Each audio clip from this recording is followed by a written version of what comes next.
إذا البقاء مؤذي والابتعاد مؤلم، شنو يختار؟ هي هاي صعبة. اختار واحدة. الابتعاد أكيد. الابتعاد. إيه. يعني تختار الابتعاد المؤلم إيه طبعا. ولا البقاء المؤذي؟ هذا ألم يستمر لفترة معينة. نعم. بس من أنت تبقى مرافق الألم تخليه يمك، تشبع ضيم على قولتك.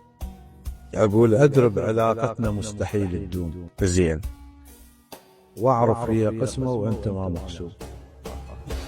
أودعك مبتسم والجرح فوق هدوم، وارجع من عشرتك منتصر مهزوم. الله. لا ينشغل بالك، أمن أنا بخير، بس إن أنا عبرة وحرقة عند الله. إيه عايش بعد ما تنفس بلياك، متماسك ولكن في شيء مهدوم. الله.